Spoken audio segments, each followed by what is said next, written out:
त्याच्यामध्ये पॅकेज सुद्धा जाहीर केलं तेव्हाच चुकून होतं. कारण पॅकेज जाहीर करताना प्रत्यक्ष पाहणी कोणी केली होती की नव्हती याची मला काय माहिती नाही. आज मी तुमच्या समोर आहे. काल परवापासून एक 3 दिवसासाठी इतक्या दिवसानंतर केंद्राचं पथक फिरते. तुमच्या गावात आलं होतं नाही. मला जाणून घ्यायचंय पॅकेज मधल्या सुद्धा काही गोष्टी मिळाल्या असतील तर मिळाल्या सांगा. केंद्राचं पथक तुमच्या गावात आलं असेल तर आलं होतं म्हणून सांगा. आणि आता गावामध्ये बोर्ड लावा, केंद्राचं पथक दाखवा आणि 100 रुपये मिळवा. मी काय फायदा चाललेली गोष्टी. मी काल जेव्हा मुंबईतून निघालो तेव्हा वृत्तपत्रामध्ये पाहिलं मी केंद्रीय पथक आलं आणि रात्रीने टॉर्च करून पाहणी करते. काय मागताय तुम्ही? कालपासून फिरताना आज सुद्धा शेतामध्ये नुसतं चिखलानंतर पाणी आहे. संपूर्ण पीक तर तेव्हाच चढलं होतं. आता उद्धाराची सगळी कथा तुमच्यासमोर वाचली. ही कथा नाही आहे, तुमच्या व्यथा माझी किती सोयाबीन तुम्ही द्या, जो भाव मिळेल आणि परवडतं कसं आयुष्य जगायचं कसं. जो भाव मिळेल त्या भावात तुम्ही विकून टाकलं. काय सगळीकडे हीच भाव आहे. आणि हे जे सरकार आहे मी मगाशी 2-3 मुद्दा म्हणून व्हिडिओ ऐकले. आता सुद्धा तुम्हाला ऐकलं आणि आता दिसतंय का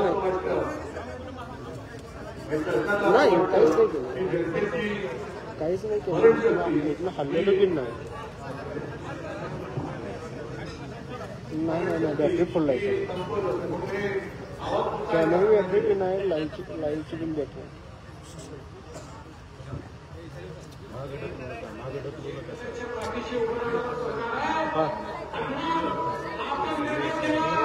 भेटली ना आता.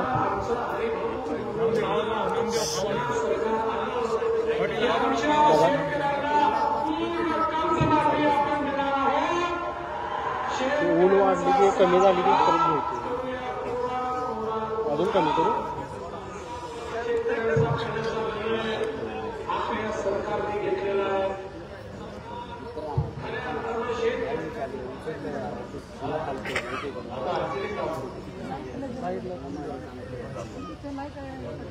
भेटते ना ट्रेन.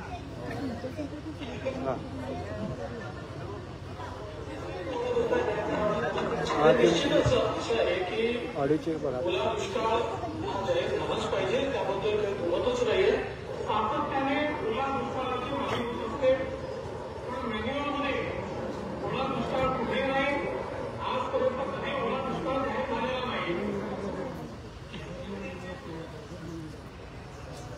हे बघितलं दुतोंडी सरकार. म्हणून म्हटलं की राजा उदार झाला आणि हातात काय दिलं. आता प्रेसनी बघा मी काय बोलतो. लोक मात्र हातात टरबूज दिलं. म्हणजे जेव्हा आपलं सरकार होतं आणि तेव्हा सुद्धा आपत्ती येत होती. आपत्ती नैसर्गिक आपत्ती ती कोणाच्या हातामध्ये नसते. पण आपत्ती आल्यानंतर जसं मी टीव्हीवरती पाहिलं की आपला ओम दादा आणि सगळे शिवसैनिक त्या पुरामध्ये स्वतःच्या जीवाची पर्वा न करता झोपून देऊन सर्व नागरिकांना मदत करत होते. मी त्याला फोन केला होता त्याला काय पाहिजे तुझं काय एवढी सगळी माझी सगळी लोक संकटात आहे मी कसं काय थांबू. आणि त्यांनी झोपून दिलं होतं पुरावर. मग त्याच्यानंतर काही जण गाडी खाजवत आले पण काय डोकं खाजवत आले आणि स्वतःचे फोटोला मदत करण्याचं ठोक केलं. आपली मागणी जी मी काही केली आणि लावून धरली ती माझ्या मनातली मागणी नाही. मी तुमच्याशी बोलून केलेली मागणी की शेतकऱ्याला हेक्टरी 50,000 रुपये मिळालेच पाहिजे. आणि देवेंद्र फडणवीसांचं मी तुम्हाला स्टेटमेंट दाखवलं की सरकार आपला हरिभाऊ आता असेल माझा हरी तसंच झालं तो देईल घरच्या घरी तुम्ही दिली मात्र निवडून दिले त्यांना. सरकार आल्यानंतर शेतकऱ्याचा 7-12 करू कोरा कोरा कोरा आता कुठे गेले ते. आणि आता जेव्हा त्यांना आपण विचारतोय म्हणजे गेल्या आठवड्यात मला बरं वाटलं की कोणीतरी उतरलं होतं रस्त्यावरती. शेतकऱ्यांची कर्जमुक्ती झालीच पाहिजे. बरं वाटतं ठीक आहे. प्रत्येक वेळेला काय आपण चुडी मारली असेल पाहिजे असेल तर भाग नाही. शेतकऱ्यांसाठी जो कोणी त्यांच्यासाठी लढत असेल आनंदाची आणि अभिमानाची गोष्ट आहे. तर शेतकऱ्यासाठी लढाई तर तुम्ही आमच्या बरोबर या त्याचा आपण सगळे एक मिळून शेतकऱ्यासाठी लढूया. आंदोलन उभं केलं. शेतकरी रस्त्यावरती आला. मग काय त्यांचं काय साठवलोट झालं असेल नसेल कल्पना नाही. मला मी काही आरोप नाही करत. पण एकदा आपल्या मुख्यमंत्र्यांनी घरीचा मोर्चा काढला पुढच्या जूनचा 26 जून. आता 25 सालचं नोव्हेंबर सुरू झालेलं आहे. अजून नोव्हेंबर ते जून किती येते मला जगायचं कसं. 7 महिने. हे खरीपचा हंगाम तर गेला रब्बीसाठी तुम्हाला कर्ज मिळणार. खरीपच्या आता डोक्यावरती किती कर्ज आहे तुमच्या साधारणतः? रब्बी पाणी साहेब, रब्बी गेली सर, रब्बी गेली. रब्बीचं सोडा, खरीपाचं अधिक कर्ज, त्याच्यानंतर रब्बीचं कर्ज आणि त्याच्यामध्ये जमीन वाहून गेले. म्हणजे अनेक शेतकऱ्यांची अशी मागणी आहे की तुमची मदत येऊ द्या, नंतर पण पहिली माझी जी जमीन वाहून गेले, खरडून गेले, त्या जमिनीसाठी मला माती द्या. पहिला माती द्या, मग बी बियाणं वगैरे बाकीच्या गोष्टी आल्या. आणि ह्या जर का मी गोष्टी बोललो तर माझ्यावरची टीका केली जाते की उद्धव ठाकरे हे म्हणजे नुसते टोमणे मारतात. उद्धव ठाकरे विकासावरती बोलल्याचं दाखवा आणि ₹1000 मिळवा. मग मी आज तुमच्या सगळ्यांच्या साक्षीने या चॅनलच्या समोर सांगतोय की मुख्यमंत्री देवेंद्र फडणवीस जसं बोलले तसं वागले तसं दाखवा आणि ₹2000 मिळवा. मला आव्हान आहे. जसं मुख्यमंत्री बोलले तर मी कर्ज शेतकऱ्याचं कर्ज काय साकार करून कोरा कोरा कोरा करा कोरा आणि ₹2000 मिळवा. हा ओला दुष्काळ मी असताना सांगत होते ओला दुष्काळ जाहीर केला पाहिजे. आता म्हणतात ओला दुष्काळी संज्ञाच नाही. मग आता बोले तसा चालेल, करा ना, जाहीर करा, तसं वागा आणि ₹2000 मिळवा. पण शेतकरी मेला तरी चालेल. मागासच्या भारतात सुद्धा तेच बोला. आता जो ओमदादांनी जो एक मुद्दा मांडला फार महत्वाचा आहे. विकासाचं बोला म्हणजे काय की यांच्या कॉन्ट्रॅक्टरचे खिसे भरा. म्हणजे आज सुद्धा इकडे अलीकडे पलीकडनं तो शक्तीपीठाचा महामार्ग जातो, विरोध आहे कारण अनेक शेतकऱ्यांच्या सुपीक जमिनीवर तो जातो. म्हणजे शेतकरी मेला तरी चालेल पण माझ्या मित्राचा खिसा भरला पाहिजे. आणि मग त्याच्यासाठी जर का माल मसाला लागतो, अदानीच्या सिमेंटच्या पोत्याचं दाम त्याला हमीभाव देता का तुम्ही? तो जो म्हणेल तो भाव. आणि माझा शेतकरी जो काबाड कष्ट करतो स्वतःच्या जीवाची पर्वा न करता, आता ही ताई जी बोलल्या, दोन्ही ताई ज्या बोलल्या, या मुलींचं आयुष्य काय, तुम्ही काय बघताय त्यांच्यामध्ये? कसं जगणार त्या, कसं शिक्षण पूर्ण करणार? ठीक आहे, एका ताईच्या शिक्षणाची आम्ही जबाबदारी घेतली, बाकीच्यांचं काय, कोण जबाबदारी घेणार? ज्याप्रमाणे तुमच्या लक्षात असेल की मोदींनी किती 2015-16 साली नोटबंदी केली होती, बरोबर ना? त्यावेळेस सुद्धा तुम्ही सगळ्या काही लोकांना तुम्ही ज्या काही तुमच्या फेवरेटले पैसे असतात तुम्हाला रांगेत उभे करून भरायला लावले होते, लागले होते ना? तुम्ही एक घरासाठी काही पैसे काढून ठेवता की ऐन वेळेला जर का लागले तर हे पैसे असू दे, नाही नोटबंदी, कोणी नोटा ठेवायचे नाही. आता मी तुम्हाला सगळ्यांना सांगतोय की जसं मोदी सरकारने नोटबंदी केली होती तशी तुम्ही भाजप सरकारची मतबंदी करणार आहात की नाही? आम्ही आता मतबंदी करणार. आता नुसतं तुम्ही रडून किंवा आता ताई दिसत नाही, तुम्ही बोलत ना आत्महत्या करण्याशिवाय कशाला आत्महत्या करायची? ज्याने तुम्हाला फसवलंय तो तुमच्या उरावरती नाचतोय, सगळीकडे दिग्धपणाने फिरतोय. आता नगरपालिका महापालिका वगैरेच्या निवडणुकीमध्ये आणखीन काहीतरी तुम्हाला भूलथापा देणार आणि परत तुम्ही त्याला मतदान करणार. कर्जमुक्ती कधी करणार? आम्ही करणार आहोत जूनमध्ये. मग तुम्ही काय म्हणणार, अरे बाबा जूनमध्ये कर्जमुक्ती होणार आहे, राहू दे ना, बरं आहे. जेव्हा हे त्यांनी जे भाषण केलं की आमचं सरकार आलं म्हणजे भाजप सरकार आल्यानंतर आम्ही कर्जमुक्ती करू, तेव्हा तुम्हाला अशी काही पसंती दिली होती का तुम्ही या तारखेला नाही तर तुमच्या सोयीप्रमाणे मतदान करा? नाही, एक तारीख ठरवली, या तारखेला मतदान करा, त्याच्यानंतर आम्ही कर्जमुक्ती करू. तुम्ही केलं मतदान, पण मतदान केल्यानंतर आता जेव्हा विचारताय तेव्हा आता ते पंचा पडून बसते. योग्य वेळेला आम्ही तुमचं जर माझा शेतकरी आज मरत असेल तर तो मरत असताना आधार नाही देणार, तर तो मेल्यानंतर तुमचं सगळं घेऊन गेलं, अँब्युलन्स करायचे काय, चाटायचे काय, त्याच अँब्युलन्समध्ये तुम्हाला घरून परत पटवलं गेला. मला ज्यावेळेला जखम होते किंवा ज्यावेळेला आजार होतो तेव्हाच इलाज करावा लागतो. आता जूनमध्ये कशाला करताय? म्हणून आम्ही या सरकारला आपण जे दलावाद म्हणतो ते एवढ्यासाठी म्हणतोय. मोदीजी म्हणाले होते की शेतकऱ्याचं उत्पन्न दुप्पट करणार. किती शेतकऱ्याचं उत्पन्न दुप्पट झालं मला सांगा? आणि त्यावेळेला एका चॅनलने दाखवलं होतं. म्हणजे आज मी जसं तुमच्याशी प्रत्यक्ष येऊन बोलतोय तसं पंतप्रधानांनी एक कार्यक्रम आज सुद्धा करत असतील, मी काय बघत नाही त्यांचा कार्यक्रम. मन की बात सुद्धा अजूनही चालू असेल किंवा नसेल कल्पना नाही, पण एक कार्यक्रम केला गेला होता आणि त्याच्यात एक आदिवासी महिला टीव्हीवरती दाखवली. असं सगळ्या महिलांना बोलवलं आणि एका आदिवासी महिलेने सांगितलं, मोदीजींनी विचारलं की अरे बहिणा सगळे माता बैठी या बहिणी बैठी आहे, किती लोकांचं उत्पन्न दुप्पट झालंय? एका महिलेने हात वर केला.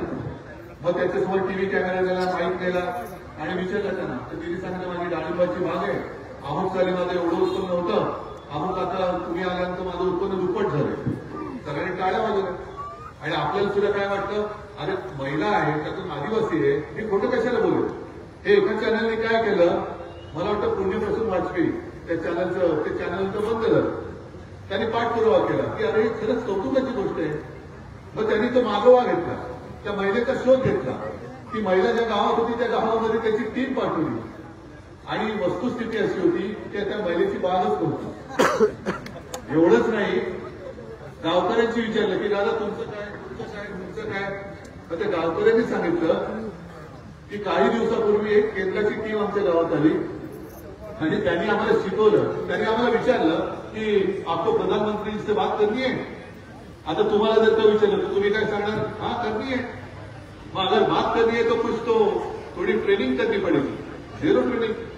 मग त्यांना शिकवण्यात आलं की प्रधानमंत्री असं तुम्हाला विचारतील तेव्हा तुम्ही त्यांना हे उत्तर द्यायचं. म्हणजे जसं प्रधानमंत्री ते त्यांचं काय असतं ते टेलिप्रॉम्प्टर ठेवून भाषण करतात, तसं ह्या माझ्या गोरगरिबांना ट्रेनिंग देऊन तिकडे बोलायला लावलं. देशभरामध्ये बघितलं गेलं आणि देशात वाटलं, काय सगळ्यांना वाटलं की खरोखर आदिवासी महिलेचं उत्पन्न दुप्पट झालंय, तिचं झालंय, उद्या आपलं पण होईल, आपण आज त्याला मत द्यायला पाहिजे. हा सगळा भ्रमाचा भोपळा आहे. खरं यांचं दाखवायचे दात आणि खायचे दात वेगळे आहे.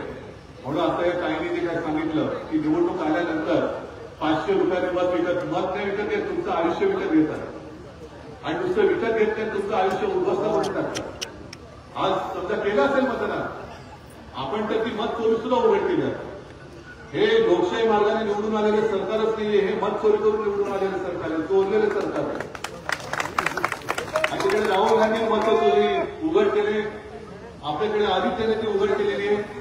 आता ही मतचोरी उघड केल्यानंतर मग काय करायचं, आमच्यात आलं. मग त्याच्यामध्ये हिंदू मुस्लिम लावलं जातं. एवढे नीच माणसं आहे. आपली मागणी काय आहे की ज्यांची दुवा नावं असतील ते बोगस मतदार असतील, आपण कुठे जातपात धर्म म्हणतो, जे बोगस असतील त्यांना वागळा, त्याच्यात कुठे जातपात धर्म आहे. पण त्याच्यात सुद्धा हे धर्म आणतात. म्हणजे आपल्याला इथे हिंदू मुस्लिम म्हणून मारामारी लावायच्या, खून खराबा करायचा, हिंदूंमध्ये मराठी करायचं, मराठीमध्ये परत मराठीकर करायचं. म्हणजे तुम्ही आम्ही सतत भांडत राहायचं आणि यांचे सगळे तेले चपाटे मुलं बाळं हे जमिनी खापून, जमिनी दाटून, स्वतः फुटतात जमिनी घेऊन त्यांचे बंगले इकडे हे शेतकऱ्याच्या उरावरती बांधतात. काय जातोय कुठे आपण, कोणत्या दिशेला चाललो. ठीक आहे, आम्ही सगळे माझं कौतुक केलं, माझी मुख्यमंत्री कुटुंब प्रमुख आहे, पण माझ्या हातात जेवढं काही मी करणार ते काही मी सोडत नाही. पण हे सगळं आम्ही जे करतोय तुमच्यासाठी करतोय. आणि ताई आता तुम्ही जे बोलला की आमच्यासाठी काहीतरी करा, काय म्हणजे काय करू आम्ही, सांगा बरं. आम्ही मोर्चे काढू, आम्ही आंदोलन करू, चक्काजाम करू, सरकारला सोडू की पडू करू, पण तुमच्यामध्ये हिंमत पाहिजे. आम्ही तुमची साथ द्यायला आलोय, तुम्ही आमच्या सोबत राहणार की नाही. मी निवडणुकाला नाहीये, मी निवडणुकीचं मत बघायला आलेलं नाहीये. मी पॅकेजचा खोलपणा कसा आहे, कारण परत तेच आहे. ज्या आदिवासी महिलेची गोष्ट तुम्हाला सांगितली तसं त्या टीव्ही चॅनलवरनं मुख्यमंत्री जाहीर करणारे आकडे हे जगासमोर जातात. आणि ते जगासमोर गेल्यानंतर मला काय, मी मुंबईत राहतो, आणखीन कोण पुण्याला राहतं, आणखीन कोण छत्रपती संभाजीनगरला राहतं, कोण ठाण्याला राहतं, कोण कुठे राहतं. आम्हाला घर बसल्या असं वाटतं की खरोखर मुख्यमंत्री हा मोठा उदार माणूस आहे आणि तो शेतकऱ्यांना मदत करतोय. प्रत्यक्ष काय होते ते बघायला आणि म्हणून हे टीव्ही चॅनल वगैरे सगळे आले, त्यांना मी धन्यवाद देतो की तुम्ही जे खरं आहे ते लोकांसमोर आणताय. ही वस्तुस्थिती आहे. कोणाला पीक विम्याचे पैसे मिळाले नाही, बरोबर आहे. जमिनीचा मोबदला काय नुकसान भरपाई मिळाले नाही. हे तर पीक विम्याचे पैसे मिळणार कसे मला सांगा. कारण जे ट्रिगर होते तेच काढून टाकले. ते ट्रिगर काढल्यानंतर किती मिळाले, 300 रुपये. आणि किती मिळायला पाहिजे होते, मग आता दुसरं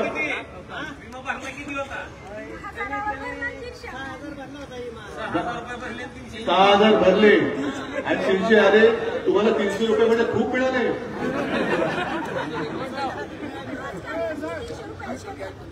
अरे ताई तरी 300 रुपये खूप मिळाले. हे बघा, हे मी आणल्याने याला 6 रुपये मिळाले. तर 300 रुपये म्हणजे तुम्ही श्रीमंत झाले. तुम्ही लाडका भाऊ दिसताय सर. ठीक आहे, चेष्टा चालले. तुम्ही निवडणुका आल्यानंतर आता मी तुमच्यासोबत फिरतोय. काल परवाकडे मुख्यमंत्री आले, पण जो मुख्यमंत्री स्वतःचं राज्यातलं शेतकरी दुनियादारी करतो, बिहारमध्ये जातो प्रचाराला, बिहारमध्ये प्रचाराला जातात, पण शेतकऱ्याला काय दिलेलं पॅकेज मिळते की नाही बघायला का नाही पाहिजे. म्हणून मी जे मागाशी म्हटलं, कारण मी आता जे काय फिरतोय प्रतिक्रिया एकच, या निमित्ताने का होईना उद्धव ठाकरे घराबाहेर पडले. आणि पण माझं घर जर का अप्रोच करतं, माझा शेतकरी झाला इकडे संकटात सापडलाय, मग मी मुख्यमंत्र्यांसाठी दुनियादारी करू. अरे घर बघणं पाहिजे, घर सांभाळणं